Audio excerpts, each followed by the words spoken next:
Bueno, vamos a dar paso a la primera de las conferencias, ponencias, charlas o como quiera que sea. Para esta conferencia inaugural contamos con el codirector del curso, el profesor Jaime Salazar, que es doctor en Derecho, académico de número de la Real Academia de la Historia y profesor asociado en Historia del Derecho en la Universidad Nacional de Educación a Distancia.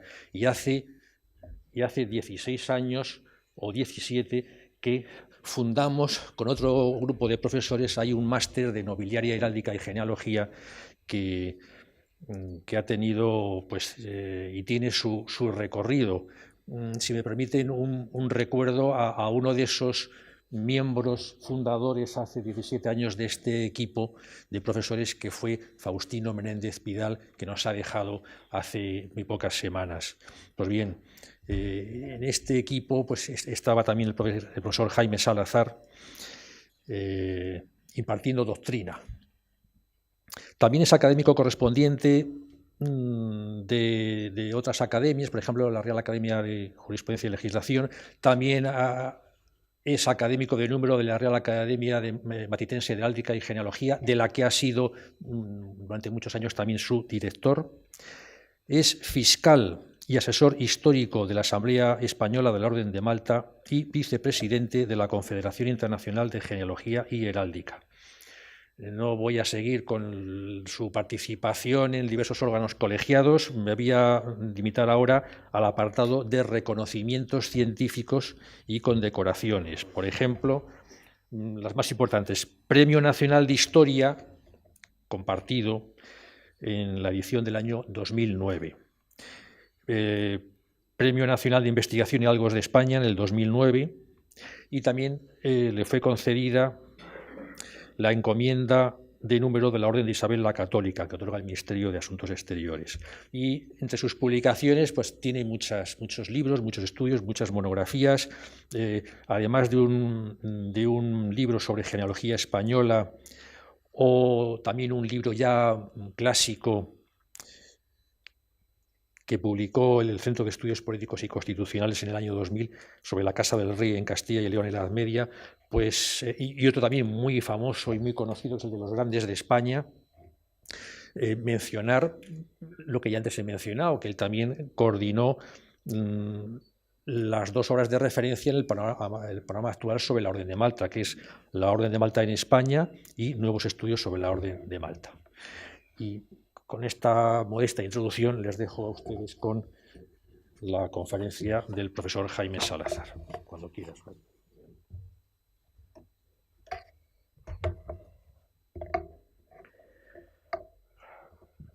Buenos días a todos. Quiero comenzar agradeciendo a los organizadores de este acto su invitación, y especialmente a mi buen amigo el profesor Alvarado Planas por estas amables palabras de presentación. El pasado 2 de agosto leía yo en el diario ABC de Madrid la noticia, publicada a toda página, de la edición de un tebeo sobre la primera vuelta al mundo protagonizada por Juan Sebastián Elcano, con la finalidad de acercar al público infantil a esta hazaña de alcance universal. Este propósito, ciertamente loable, se veía desgraciadamente empañado por el diseño en dicho cómic de la figura de Carlos V, al que su autor retrataba. Yo no veo muy bien esto, pero supongo que si le doy ahí, así, bueno. Al que su autor retrataba como un viejo gordinflón, con el jubón a punto de reventar, con crecida barba pelirroja y sosteniendo una gran jarra de cerveza, en actitud característica de la embriaguez. El emperador se apoya en un bastón sobre su pierna izquierda, envuelta en un voluminoso vendaje semejante al que llevaba el abuelo Cebolleta en los tebeos de hace 60 años. La mayoría de ustedes no habían nacido entonces, por lo tanto no se acuerdan, pero para los niños de entonces era un personaje paradigmático. Digo yo, en los tebeos de hace 60 años, para denotar su enfermedad de la gota. No sabemos ciertamente si al emperador le gustaba mucho la cerveza, pero lo que sí nos consta es que en 1519 don Carlos tenía 19 años era muy delgado e imberbe.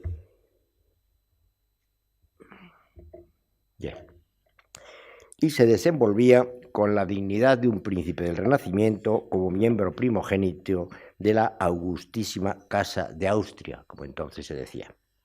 Lo peor de todo esto es que el cómic ha sido editado por el Ministerio de Defensa, con el afecto de los regentes del órgano de Historia y Cultura Naval, que en contacto casi permanente le resolvían las dudas históricas, todo esto entre comillas. El diario madrileño incluye además el extracto de unas declaraciones de la ministra Margarita Robles, que alababa el rigor histórico del trabajo. Este comentario inicial viene a cuento para poner de relieve el poco conocimiento de los españoles que tenemos de nuestros personajes históricos, pues esta publicación casi oficial no ha provocado ninguna controversia en los medios de comunicación. Sería impensable que nuestra vecina Francia, por poner un ejemplo cercano, se diseñara a Luis XIV o a Napoleón de una forma distinta a la que los franceses tienen asumida desde la primera enseñanza. Todo lo que vengo diciendo, por tanto, tiene como motivo el reforzar la justificación de ofrecer a los participantes en mi intervención de hoy, en este ciclo sobre Carlos V, el Orden de Malta, un retrato íntimo del emperador.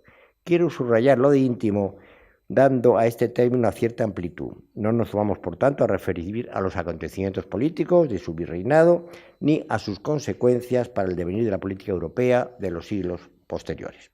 Me he propuesto brindarles a continuación únicamente algunos datos y reflexiones sobre ciertos aspectos personales y familiares poco tratados por la historiografía, referentes a nuestro personaje, especialmente relacionados con lo que vamos a denominar como ámbito puramente dinástico y personal del monarca. Creo que es interesante profundizar en estos temas porque su estudio nos puede ofrecer una visión de los personajes y de su época mucho más certera y auténtica a través, por ejemplo, del estudio de la utilización de los símbolos del poder que otras divagaciones teóricas a menudo más alejadas del contacto con la realidad coetánea y viciadas por enfoques ajenos a la mentalidad de aquellos tiempos. Vamos a profundizar, por tanto, los aspectos más estrechamente unidos con la realidad personal, familiar y dinástica del soberano, primeramente de la figura del monarca desde el punto de vista estrictamente personal y de sus señas de identidad ante sus contemporáneos, dirigidas a ofrecer una imagen determinada del poder monárquico, nombre, apellido, tratamientos, títulos y emblemas heráldicos. Posteriormente ofreceremos también un repertorio de datos, muchas veces de no fácil acceso, sobre el entorno familiar del rey, matrimonios e hijos y su ascendencia genealógica hasta sus cuartos abuelos, es decir, hasta la generación correspondiente a los personajes que vivieron en la segunda mitad del siglo XIV. No se asusten, no se las voy a leer, simplemente esto se añadirá cuando se publique el trabajo posteriormente.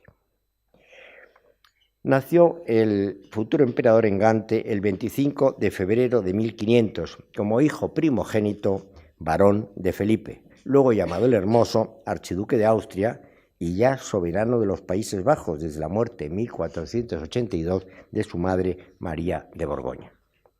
Y de la infanta doña Juana, que desde 2 años antes era la heredera de los reinos de Aragón y Castilla tras la muerte en 1498 de su hermano mayor, la infanta doña Isabel, reina de Portugal. Fue bautizado, siendo sus padrinos Charles de Croix, príncipe de Chimay, y el señor de Beersel. Sus madrinas, su tía, la archiduquesa Margarita, esposa del fallecido príncipe don Juan, y Margarita de York, la viuda del duque de Borgoña, Carlos el Temerario, bisabuelo del niño. Esta es la imagen más antigua que tenemos del emperador niño. Arriba ya el artista le ha puesto el escudo de entonces. Verán que no hay nada español, solamente lo que se podría llamar el armorial de su padre, Felipe el Hermoso, rodeado con el toisón de oro. El recién nacido era, por tanto, desde su nacimiento heredero por vía paterna de los Países Bajos, compuestos por los ducados de Brabante, Limburgo, Luxemburgo y Gueldres, y por los condados de Flandes, Holanda, Zelanda, Lovaina, Namur, Artois, Hainaut y Zutphen. Todo ello lo heredaría 6 años después, a la muerte de su padre, a la que añadiría además el condado de Borgoña-Palatina, el llamado Franco Condado, y en 1519 la herencia de su abuelo, el emperador Maximiliano, es decir, el archiducado de Austria, los ducados de Estiria, Carintia y Carniola y los condados de Tirol, Habsburgo y Friburgo. Desde su la muerte de su abuelo materno, el rey católico, en 1516, ejerció, de hecho, el gobierno de la herencia española por la incapacidad de su madre, doña Juana, recluida en Tordesillas, pero ya titulándose rey de Castilla y de León, de Aragón, de Nápoles, de Sicilia, de Cerdeña, de Córcega, de Jerusalén, de Navarra, etcétera, etcétera. La muerte de su madre, la reina propietaria doña Juana, en abril de 1555, le constituiría también en rey de derecho, aunque solo lo ostentaría unos meses, hasta su abdicación en Bruselas en enero de 1556. El 28 de junio de 1519, el rey don Carlos era elegido en Frankfurt por los 7 grandes electores del imperio, rey de Germania y de romanos. El título imperial, no obstante, no lo podría ostentar hasta su correspondiente coronación por el sumo pontífice Clemente VII, ceremonia que se celebró de forma solemne y fastuosa en la ciudad italiana de Bolonia el 5 de noviembre de 1529. Esta es la comitiva imperial saliendo de la catedral en el momento después de la coronación, donde puede usted ver al Papa y al Emperador. Ciertamente, con todo ello se producía una acumulación de territorios bajo la soberanía de una misma persona, que le constituía con mucha diferencia en el más poderoso monarca de su tiempo. Así lo puso en evidencia el canciller Mercurino de Gattinara cuando le expresó: Dios, el Creador, os ha concedido la gracia de elevar vuestra dignidad por encima de todos los reyes y príncipes de la cristiandad, al convertiros en el mayor emperador y rey desde la partición del imperio de Carlomagno. Y os ha indicado el camino hacia la justa monarquía universal a fin de unir el orbe entero bajo un único pastor. Alejado de sus padres desde que estos se trasladaron a España para tomar posesión de la corona castellana, quedó el futuro César bajo el cuidado de su tía, la archiduquesa Margarita, única hermana de su padre y viuda de su tío, el malogrado príncipe don Juan, unigénito de los reyes católicos. Margarita ejerció de gobernadora de los Países Bajos y en su corte se agruparon personalidades tan descollantes como el ya citado Gattinara, Antoine Perregnaud, luego cardenal Granvela, y Adriano d'Utrecht, después sumo pontífice. La educación de Carlos, titulado desde muy niño duque de Luxemburgo, fue encomendada a Charles de Poupée, señor de Sol, quien contó con la colaboración de maestros flamencos españoles como Robert de Gand y Luis Cabeza de Vaca, natural de Jaén, y luego obispo de Canarias.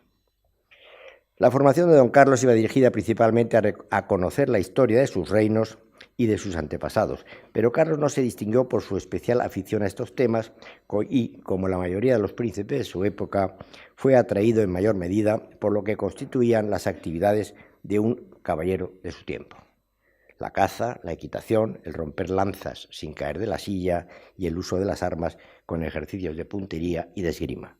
Todo ello, como era natural, empapado de una profunda religiosidad. No obstante, don Carlos fue un hombre que escribió muchísimo, se conservan de él cientos de cartas.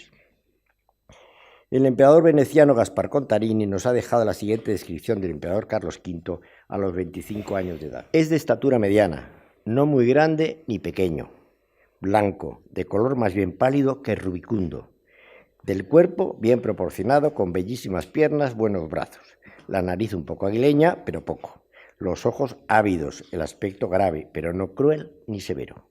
Ni en él otra parte del cuerpo se puede inculpar excepto el mentón y también toda su faz interior, la cual es tan ancha y tan larga que no parece natural de aquel cuerpo, sino que parece postiza, porque ocurre que no puede, cerrando la boca, unir los dientes inferiores a los superiores, pues los separa un espacio del grosor de un diente. Esto hace que al hablar, máxime en el acabar de la frase, balbucee alguna palabra, la cual por eso no se entiende muy bien.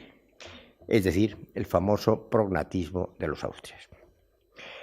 Cuando el hombre de hoy piensa en la figura de Carlos V, se imagina siempre a un hombre mitad español y mitad alemán.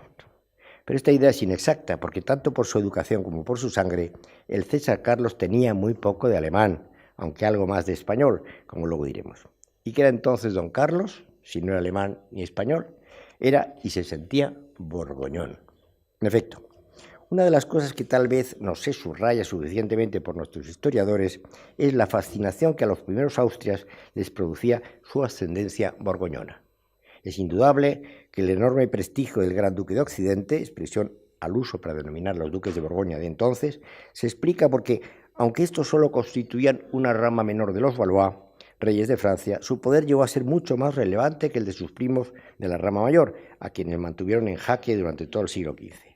Cierto es que este poder se había obtenido gracias a los ventajosos matrimonios de sus titulares, que les había aportado la herencia de los Países Bajos, verdadero emporio de riqueza y de cultura que se manifestaba en su corte de Dijon, Brujas, Malinas o Gante.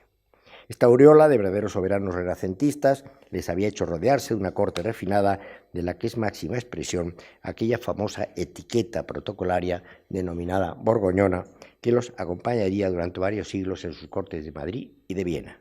Esta es también la razón por la que el emperador Carlos utilizaba el francés borgoñón para hablar con su tía Margarita, con sus hermanas y con su entorno más íntimo, mucho antes de que se valiera del castellano y del alemán que aprendería más tarde.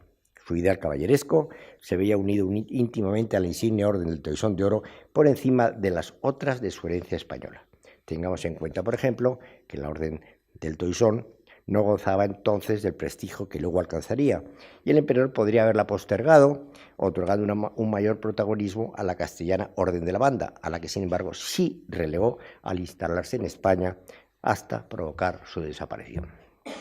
Fijémonos, por último, en el grupo de colaboradores que rodearon al emperador en su retiro de Yuste. Sabemos por su testamento que estaba compuesto por 48 servidores, de los cuales solo 11 eran españoles, entre ellos su mayordomo, don Luis Quijada, y su secretario Martín de Gaztelu.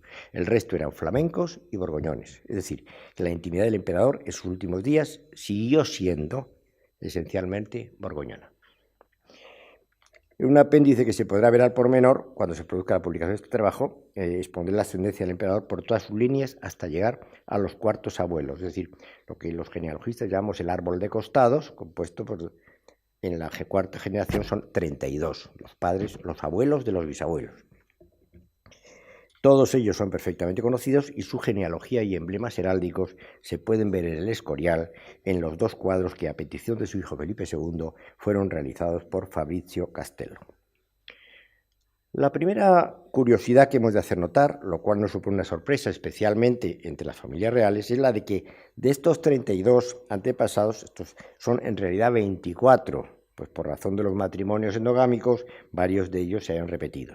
Estos personajes repetidos como cuartos abuelos de Carlos V son el rey portugués Juan I y su mujer, la reina Filipa de Lancaster, de quienes el emperador descendía 3 veces por ser bisabuelos de Isabel la Católica y del emperador Maximiliano, y abuelos del duque de Borgoña, Carlos el Temerario.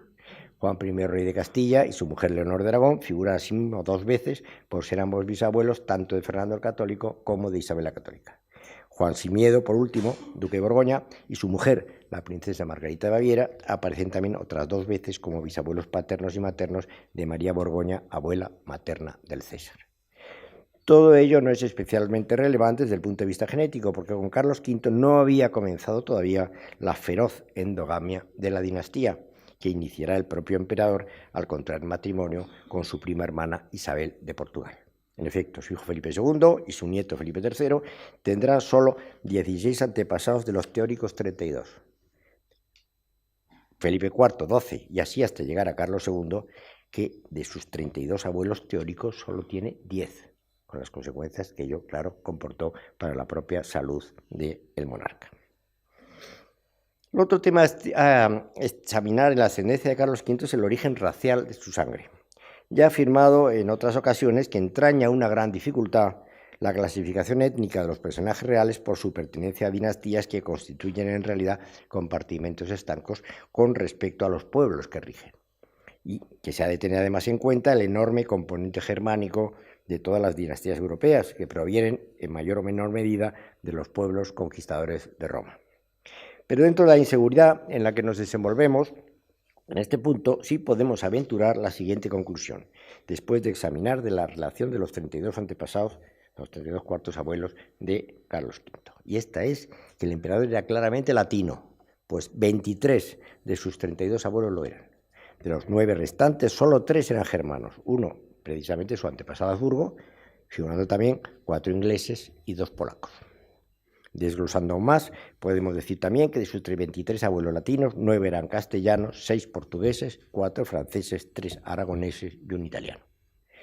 Por último, si analizamos a estos antepasados por su estatus dinástico, comprobaremos cómo de los 24 cuartos abuelos no repetidos, o mejor dicho, de los 12 varones, 6 eran reyes o duques soberanos, Castilla, Aragón, Portugal, Austria, Masovia y Borgoña, y los otros 6 eran grandes señores perteneciendo a ramas secundogentias de estas casas reales castellana, portuguesa, francesa e inglesa: Alburquerque, Enríquez, Barcelos, Braganza, Borbón y Lancaster. Esta variedad genética al emperador le dotará de una naturaleza saludable, solo quebrada en su madurez por la enfermedad de la gota, verdadera lacra de las clases superiores de la época, que estaba provocada por la excesiva ingesta de carnes rojas, vísceras, pescado azul o mariscos, aunque hoy se atribuye en mayor medida a factores de origen genético. No obstante, el emperador no morirá de esta enfermedad, sino de unas fiebres palúdicas, es decir, de la malaria, contraídas unos meses antes de su muerte. Ocurrirá el 21 de septiembre de 1558. Carlos V, por tanto, vivirá hasta los 58 años, que era una edad normal para la época. Pensemos que sus contemporáneos Francisco I de Francia y Enrique VIII de Inglaterra murieron con 53 y 55 años respectivamente. Su hermano el emperador Fernando con 61 y su abuelo el emperador Maximiliano con 59. A todos ellos solo superó el rey católico, que murió a la avanzada edad de 64 años. Vamos a tratar ahora de sus señas de identidad. A estos aspectos ya he dedicado gran atención en mi discurso de ingreso como académico en la Real Academia de la Historia. Allí expresé, como lo he adelantado al inicio de esta intervención, la fascinación que a los primeros austrias les producía su ascendencia borgoñona. Consecuencia de esta fascinación van a ser los nombres borgoñones con los que sus miembros varones serán bautizados: Felipe o Carlos, en recuerdo de los duques de Borgoña, Felipe Atrevido o Carlos el Temerario, por encima de otros tan cercanos o más de su herencia paterna austríaca, como Maximiliano, Federico, Rodolfo, Ernesto o Alberto, o los de su herencia española, como Fernando, Juan, Enrique o Alfonso. En cuanto al posible apellido de nuestro monarca, conviene que nos detengamos más. Como ya he escrito en otras ocasiones, el uso de apellido por las personas reales es muy moderno y limitado casi exclusivamente a España e Italia. Comúnmente se da como apellido de la familia real de entonces el de Austria, pero este solo lo usaron como tal en la vida oficial los hijos naturales de los reyes. Carlos V nunca utilizó ningún tipo de apellido en el sentido que ahora le damos, al igual que todos los miembros legítimos de su familia. Más inexacto todavía es igualmente utilizar como apellido el de Habsburgo, cuya invención es relativamente moderna y que no era utilizado entonces ni siquiera para denominar a la dinastía. Pero se trata de una práctica difícil de erradicar, pues es casi imposible hacer comprender a la gente común de hoy que una cosa es el apellido familiar y otra el nombre de la dinastía, que el primero no ha existido casi nunca en las casas reales y que el segundo es un invento de los historiadores posterior en la mayoría de los casos, a la existencia de los propios personajes. Que así se trata de apellidar. Carlos V, concluimos, nunca usó apellido alguno en ninguna época de su vida. En apoyo, además de esta afirmación, podemos citar un texto que pone en evidencia la inexistencia de apellido en la familia real. Su autor es don Luis de Ávila y Zúñiga, quien en sus comentarios de la guerra de Alemania nos cuenta un curioso episodio en el que se vio presente. Como inciso, diré que a don Luis de Ávila y Zúñiga se le atribuye la elección por el emperador de este sitio de Yuste para su retiro. Bien. En efecto, nos refiere don Luis de Ávila cómo, tras la batalla de Mühlberg, el duque de Alba, generalísimo del ejército vencedor, se presentó ante el emperador trayendo prisionero al duque de Sajonia, jefe de los vencidos. Nos dice: el duque de Sajonia se quiso apear y queríase quitar el guante para tocar la mano, según costumbre de alemanes, al emperador. Mas él no lo consintió, ni lo uno ni lo otro, porque la verdad, del trabajo y de la sed y de la herida, venía tan fatigado y él es tan pesado de gordo. No se refiere al duque de Sajonia, que pienso que el emperador tuvo más respeto a esto que a lo que él merecía. Él se quitó el chapeo y dijo al emperador, según costumbre de Alemania: poderosísimo y graciosísimo emperador, yo soy vuestro prisionero. A esto el emperador le respondió: ahora me llamáis emperador, diferente nombre es el del que me solíais llamar. Y esto dijo porque cuando el duque de Sajonia y el landgrave traían el campo de la liga, en sus escritos llamaban al emperador Carlos de Gante, el que dice que es emperador.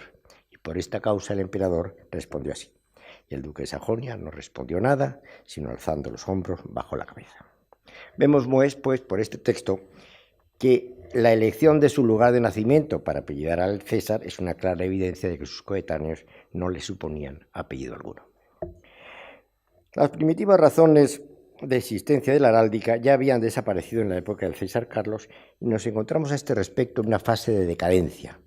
El objeto de la heráldica ahora no es distinguirse de los demás caballeros en la farragosidad del combate, sino poner el mayor énfasis en resaltar el poderío y la grandeza de su propietario. Con este motivo, a la primitiva sencillez heráldica le sucede una época de profusión de cuarteles y adornos exteriores cuyo único objeto es manifestar, a veces en el aspecto artístico de forma insuperable, la grandeza de la monarquía. Se trata, en muchas ocasiones, como ha expresado Pardo de Guevara, de formas pretenciosas y exageradas en las que subyace más el deseo de impresionar que el de informar. Ahora más. La heráldica entonces tenía un contenido familiar, no territorial. La única armas que tienen contenido territorial, porque nacieron ya así, es Granada. Granada supone un territorio.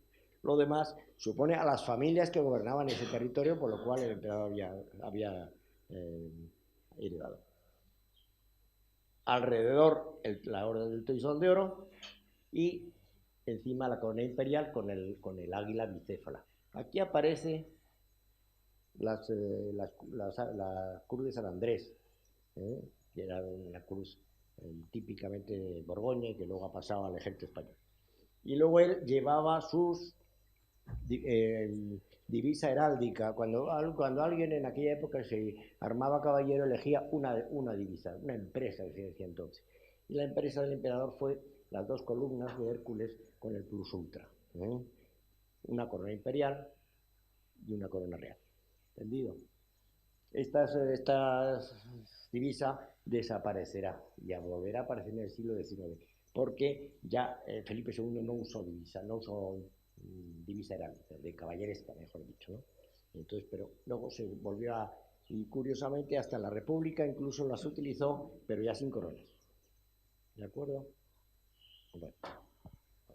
Don Carlos ostentaba, cuando su nacimiento, el título de archiduque de Austria, como todos los varones de su casa, y el 17 de enero de 1501, a la edad de 1 año, recibió de mano de su padre la insigne Orden del Toisón de Oro, siendo citado como el, lo voy a decir en castellano, que está en francés, muy alto, muy excelente y muy poderoso príncipe Carlos, por la gracia de Dios, príncipe de España, archiduque de Austria, duque de Borgoña.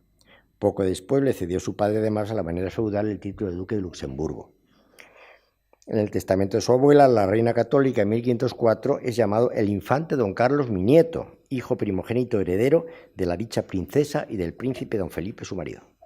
Poco después, en las Cortes de Valladolid, era jurado como príncipe de Asturias y heredero de la corona de Castilla. Luego lo sería también de Gerona, de Viana y duque de Calabria como heredero de las de Aragón, Navarra y Nápoles. Su abuelo don Fernando lo citará en su testamento en 1516 como el ilustrísimo príncipe don Carlos primogénito. Sin embargo, estos títulos van a ser poco usados en la documentación, prefiriendo siempre como fórmula abreviada la denominación de príncipe de las Españas, paralela a la de rey de las Españas, que por entonces comenzaba a usarse con profusión. Esta denominación de príncipe de las Españas la podemos contemplar ya en boca del cardenal Salviati, legado al láter de su santidad, en una confirmación otorgada para la fundación hecha por el príncipe don Juan, hijo de los reyes católicos, a Santo Tomás de Ávila, en la que le llama Johannes Princeps Hispaniarum. Sin embargo, este príncipe usaba todavía de forma oficial los títulos privativos del heredero de ambas coronas, como podemos ver en su testamento. Yo, don Juan, por la gracia de Dios, príncipe de Asturias y de Gerona, primogénito heredero de los muy altos y muy poderosos señores don Fernando y doña Isabel, rey y reina de Castilla y de León, de Aragón, etcétera, etcétera. No obstante, no se piense que con esta denominación de príncipe de España se estaba creando un nuevo título para el heredero, como se ha defendido no hace muchos años, sino que se trataba de una mera denominación cuya finalidad era simplemente la de abreviar, pues el título grande era demasiado extenso para incluir las inscripciones de monedas y documentos.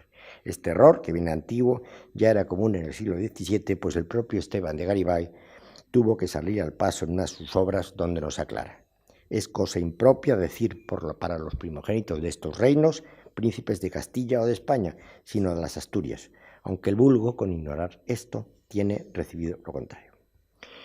El emperador en su testamento se titulaba: Nos, don Carlos, por la divina clemencia, emperador romano siempre augusto, rey de Germania, de Castilla, de León, de Aragón, de las dos Sicilias, de Jerusalén, de Hungría, de Almacia, de Croacia, de Navarra, de Granada, de Toledo, de Valencia, de Galicia, de Sevilla, de Mallorca, de Cerdeña, de Córdoba, de Córcega, de Murcia, de Jaén, de los Algarves, de Algeciras, de Gibraltar, de las Islas Canarias y de las Indias, islas y tierra firme del mar Océano. Archiduque de Austria, duque de Borgoña, de Brabante, de Carintia, de Carniola, de Limburgo, de Luxemburgo, de Geldres, de Atenas y de Neopatria, conde de Barcelona, de Flandes, del Tirol, de Habsburgo, de Artois, de Borgoña Palatina, de Hainaut, de Holanda, de Zelanda, de Ferret, de Friburgo, de Namur, de Rosellón y de Zutphen, landgrave de Alsacia, marqués del Sacro Imperio y de Oristán y Galciano, señor de Frisia, de las Marcas de Islaonia, señor de Vizcaya, de Molina, de Salinas, de Trípoli y de Malinas. No obstante, algunos de estos títulos que eran una mera pretensión, como Hungría, Dalmacia, Croacia y Eslavonia, no figuraban en la mayoría de los documentos imperiales. Pese a lo dicho, con objeto de hacer más asequible la titulación real, al limitado espacio de monedas y sellos, Carlos V usará en ellos, juntamente con su madre, esta simple denominación: Carolus et Joanna Hispaniarum et Indiarum Reges. Como emperador utilizará don Carlos el ordinal Quintus, o su nombre seguido del correspondiente número romano, es decir, Carolus Quintus. En cambio, como monarca español, nunca usó el ordinal de primero, como le habría podido corresponder. Ya hemos dicho anteriormente que el emperador, cuando recibió la orden del Toisón, era tratado como très haut et très excellent, lo voy a decir en francés para que se vea que también, très excellent et très puissant Prince Charles par la grâce de Dieu, Prince de España, Archiduc d'Autriche. Pero su abuelo, el rey don Fernando, como ya lo hemos dicho, simplemente le llamará el ilustrísimo príncipe don Carlos. Este título llevaba emparejado el tratamiento de Alteza, así simplemente, puesto que el apellido real será incorporado un siglo después, como luego diremos. Este tratamiento de Alteza no surge de la noche a la mañana, pues es el resultado de un largo proceso que va enalteciendo progresivamente a los soberanos para diferenciarlos cada vez más del resto de los mortales. En efecto, durante la Edad Media, los monarcas, muy semejantes todos ellos en estas cuestiones, reciben el tratamiento de merced o señoría, y únicamente entre los últimos monarcas de la Casa de Trastámara se comenzó a usar el de Alteza. Este era el tratamiento empleado siempre ante los reyes católicos y aplicado también a sus hijos los infantes, pero la entronización de Carlos V como emperador de romanos vino a atribuirle el tratamiento de majestad, que ya desde entonces se hizo consustancial con la dignidad real. Esta denominación levantó ciertas suspicacias en España y nos dice el cronista Santa Cruz que de este título de majestad se escandalizó algo el reino, por decir que este título más convenía a Dios que a hombre terrenal. No obstante, el emperador fue tratado oficialmente como su sacra cesárea y real majestad don Carlos por la divina clemencia, emperador romano, etc. No obstante, en el trato directo se empleaba con él la expresión vuestra majestad cesárea. Su hijo heredero Felipe II, al ascender el trono, pese a no ostentar el rango imperial, no volvió a recuperar el tratamiento de Alteza, sino que mantuvo el de majestad, añadiéndole el dictado de católica. El actual tratamiento de Alteza Real no aparecerá hasta 1633, cuando con motivo del viaje a Italia del cardenal infante don Fernando, hermano de Felipe IV, empezó a ser titulado Alteza Real para diferenciarlo de los soberanos italianos, especialmente del duque de Saboya, que ya usaban de forma generalizada el tratamiento de Alteza. Vamos ahora a hablar de la descendencia del emperador. Las Cortes de Castilla, deseosas de que el nuevo rey se relacionara más estrechamente con la península, le aconsejaron contraer matrimonio con una infanta portuguesa, lo que el César realizó en Sevilla el 11 de marzo de 1526, con su prima hermana, la infanta Isabel, hija del rey lusitano Manuel el Afortunado, y de la infanta doña María, hija de los reyes católicos. El emperador la profesó desde el primer momento un amor muy profundo, a pesar del poco tiempo que estuvieron viviendo juntos, debido a sus muchos y constantes viajes. Se ha afirmado tradicionalmente, y parece probable, o al menos no hay ningún dato en contrario, que nunca le fue infiel. De este matrimonio nacieron 7 hijos, de los cuales solo 3 llegaron a la edad adulta. El primero, el príncipe don Felipe, que reinaría en España con el nombre de Felipe II, nacido en Valladolid el 21 de mayo de 1527. La segunda, infanta doña María, nacida en Madrid el año siguiente, 1528, y fallecida en Madrid en 1603, sepultada en las Descalzas Reales.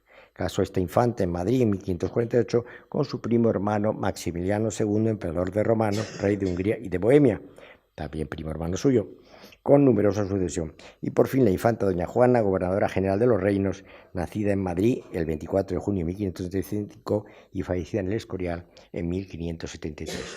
Esta infanta se casó en Toro en 1552 con don Juan, infante heredero de Portugal, y fueron padres ambos de un único hijo, el rey don Sebastián de Portugal, muerto trágicamente en la batalla de Alcázar-Quibir. De los otros 4 hijos, los infantes don Fernando y don Juan murieron sin alcanzar el año de edad y los otros 2 nacieron ya muertos, provocando el último de ellos la muerte de su madre Isabel de Portugal, que falleció el 1 de mayo de 1539 en Toledo, en el Palacio de Fuensalida, de resultas de este mal parto. Pero el emperador también dejó descendencia fuera de matrimonio, de la que vamos a tratar a continuación. El prestigioso hispanista Geoffrey Parker, en su última obra Una nueva vida del emperador Carlos V, nos afirma que el monarca sentía una fuerte inclinación por los placeres sexuales y dota a esta de una cierta importancia histórica, dedicándole varios apéndices del capítulo 14 de su nueva obra, tal y como hizo con su hijo en Felipe II, la biografía definitiva. Parker narra cómo varios diplomáticos y un soldado aseguran que el rey pagaba hasta 2 ducados por noche a cualquier mujer que se acostaba con él. También que en todos los lugares que visitó dio gusto a sus placeres venéreos, tanto con mujeres de clase baja como alta. Pero ciertamente no parece que estas afirmaciones sean realmente seguras, teniendo en cuenta la ausencia de referencias de primera mano, que tanto abundan, por el contrario, referidas tanto a sus ascendientes como a sus descendientes próximos. Probablemente esta hiperactividad amatoria pudiera referirse a su primera juventud, antes de su boda con la emperatriz, pues entre estos años conocemos 3 hijas naturales suyas. La primera que conocemos la tuvo el César con Jeanne Marie van der Geenst, nacida en Oudenaarde hacia 1500 y fallecida en 1541, hija de Gilles Johan van der Geenst, afamado tejedor de tapices, y de Johanna van der Kaai. Esta relación hubo de tener lugar en las 6 semanas de finales de 1521, teniendo el emperador ya 21 años, en las que Carlos residió en el castillo de Oudenaarde, en los Países Bajos, y la relación fue muy breve. Carlos pagó a Juana una pensión vitalicia y la casó con Jan van der Duk, un hombre de cierta posición. La hija, que nació de esta relación, recibió el nombre de Margarita de Austria. Nació en Oudenaarde en 1522 y falleció en Ortona en 1586, siendo enterrada en San Sisto de Roma. Luego César la casó primeramente en Florencia el 19 de junio de 1536 con Alessandro de Médicis, duque de Florencia, muerto asesinado en la misma ciudad el mismo año, en 1537. Hijo natural de Lorenzo de Médicis, duque Urbino, de una esclava nubia, por tanto debía ser mulato, y sobrino además del Papa Clemente VII. El matrimonio, que duró 5 meses, no produjo descendencia. Pensemos que ya solo tenía 13 años. El posible matrimonio no se llegó a consumar. Casó en segundas nupcias en 1568 con Octavio Farnese, duque de Parma y Plasencia, 2 años más joven que ella, pues había nacido en 1524 y falleció en 1586. Era hijo de Pietro Luigi Farnese, duque de Parma, y de Girolamo Orsini. De este enlace nació único el famoso general Alejandro Farnesio en España, que fue duque de Parma y gobernador de los Países Bajos. A este matrimonio con Octavio se opuso rotunda, aunque inútilmente, Margarita.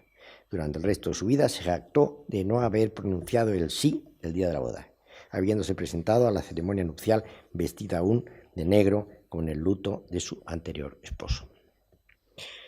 De la segunda hija hay pocas noticias, pues no desempeñó ningún papel oficial. La tuvo el César con Ursolina de la Penna, la llamada la Bella di Perugia, viuda de Valentino de Concilieri. En 1522, Carlos se encaprichó con la tal Ursolina, de la que al poco tiempo nacería en Bolonia una niña que recibió el nombre de Tadea, a la que también reconoció como su hija, y le mandó hacer una señal en la pierna derecha con un objeto punzante para reconocerla. Sistema, hay que ir pensando para el día que tengamos eso, hacer el... Qué bárbaro, ¿verdad? Tadea contrajo matrimonio con Sinibaldo de Kopesky. Cuando Carlos V supo que había contraído matrimonio, le mandó 3.000 escudos como regalo de boda, al mismo tiempo que le manifestaba su disgusto por haberlo hecho sin su autorización. Tadea enviudó pronto, viviendo a partir de entonces muy recogida en Roma. En el año 1562 envió una carta a Felipe II solicitándole que reconociera su condición de hija del emperador, pero parece ser que el rey hizo caso omiso de la carta. Se desconoce con exactitud la fecha de muerte de Tadea, pero que no parece que utilizara nunca el apellido Austria. De la tercera desconocemos casi todo, incluso el nombre de la madre, mujer modesta del entorno del conde de Nassau. Suponemos que debió de nacer hacia 1523 y sabemos que en 1530 fue enterrada en el convento de Santa María de Madrigal como novicia agustina. Nos consta todo ello porque el 28 de marzo de 1524 la abadesa de dicho convento de las Agustinas, doña María de Aragón, que era hija natural de Fernando el Católico, escribió una carta al conde de Nassau que, entre otras cosas, decía: «Yo he querido escribir y hacer saber a vuestra merced cómo la señora doña Juana está muy linda y muy grande, que para la poca edad que tiene es maravillosa del cuerpo que tiene y suéltase ya un poquito a andar de un mes acá trayéndola de los bracitos. Parécese cada día más al emperador, mi señor, que yo recibo gloria de verla». Hay un cuadro en dicho convento de Madrigal en que se representa una niña novicia acompañada de una cartela que dice: «Doña Juana de Austria, hija natural del emperador Carlos, murió novicia». Por fin, y ya viudo de la emperatriz, tengamos en cuenta que no conocemos la más mínima noticia de relación ninguna del emperador tras su matrimonio con Isabel de Portugal, hasta este que vamos ahora a decir, que es ya viudo de la emperatriz. El emperador tuvo un hijo natural con Bárbara Blomberg, hermosa lavandera de Ratisbona, luego casada en Bruselas con Jerónimos Píramo Kegel, comisario del ejército imperial en la corte mariana de Hungría y fallecida en Colindres. El matrimonio fue ya después de la relación con el emperador, porque una lavandera no podría haberse casado con un comisario del ejército imperial, naturalmente. ¿Pero quién era realmente Bárbara Blomberg? Hasta el siglo XVII no se mencionó nunca su nombre. Parece ser que Famiano Estrada fue el primero en darle este nombre a raíz de una confidencia dada por el cardenal de la Cueva, que a su vez lo había oído de labios de la infanta Isabel Clara Eugenia. En una reciente obra del hispanista Benassar dedicada a don Juan de Austria, este autor la califica como una vulgar prostituta. Puede ser o no cierta esta afirmación, pero lo que sí es cierto es que tanto Carlos V como Felipe II la tuvieron completamente vigilada y controlada. Bárbara Blomberg había nacido en Ratisbona en 1525 y era hija de Wolfgang Blomberg y de Sibila Lohmann, de familias de burgueses alemanes. De estas relaciones amorosas nació el más famoso de los hijos naturales del emperador, Carlos V, don Juan de Austria. Cuando Bárbara tuvo a su hijo, el 25 de febrero de 1547, el emperador dispuso que este niño se educara en España, lejos de su madre, asignando a Bárbara una pensión anual de 200 florines. Más, uno de los cuales se ahogó en un barril de agua el año 1569, y el otro, utilizando el apellido Pyramus, sirvió en el ejército español en los Países Bajos, llegando al grado de coronel, y casó con la baronesa de San Martín. Desde que enviudó en junio de 1569, y gracias a su desahogo económico, puesto que Felipe II, a instancias de don Juan de Austria, decidió pasarle una pensión de 4.944 florines anuales, llevó una vida muy desordenada, viviendo sucesivamente en Amberes, en Gante y en Luxemburgo. Son conocidos los informes elaborados por agentes del rey en la que se expone con la facilidad que poseía Bárbara de cambiar de amante, amén de su amistad con la propietaria de una mancebía en Amberes. Tal era su vida de turbulenta que llegó a ser muy comprometedora para su hijo cuando éste fue enviado como gobernador a los Países Bajos.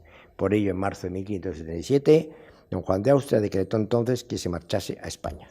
Doña Madeleine Ulloa, ya viuda del mayordomo Luis Quejada, recibió a Bárbara en el puerto de Laredo el día 13 de marzo del citado año, prodigándole toda clase de atenciones y cubriendo todos sus gastos al principio de su llegada y después administrando los envíos de dinero que hacía su hijo regularmente para atender a su madre. Desde su llegada a España, la Madame, como se la conocía, se dedicó a recorrer los diversos pueblos de Trasmiera. Estos recorridos y su presencia en distintos lugares de la merindad han quedado registrados en diversas actas de aquella época en las que se reflejaba su nombre. En el pueblo de Ambrosero existe un barrio denominado Barrio de la Madama, quizá en recuerdo de este personaje. La muerte de don Juan de Austria la sorprendió su nueva residencia, el convento de Santa María la Real, en la misma villa de San Cebrián. Más tarde, Felipe II le concedió otra pensión de 3.000 ducados anuales. Se trasladó posteriormente a Colindres, donde vivió en una casa que había pertenecido al antiguo secretario don Juan de Austria, el asesinado Escobedo. Más tarde se retiró a Ambrosero, la casa del aposentador Juan de Mazatebe, donde, y hasta su muerte, llevó una existencia retirada, manteniéndose de las rentas que su hijo le había asignado y de la pensión que le había otorgado Felipe II. Murió en Colindres en 1598. En su testamento dejó ordenado que celebrasen su entierro en la iglesia de San Sebastián, en el monasterio monteano, hasta que la voluntad del Rey nuestro Señor sea servido de trasladarlo a otra parte. Fue enterrada en el convento de Capuchinos, Divina Pastora, y se inscribió sobre su tumba una inscripción: encomiendo mi ánima, como tengo dicho, a nuestro Señor Jesucristo, que la crió y la redimió por su preciosa sangre. No cita ni nombre ni apellidos.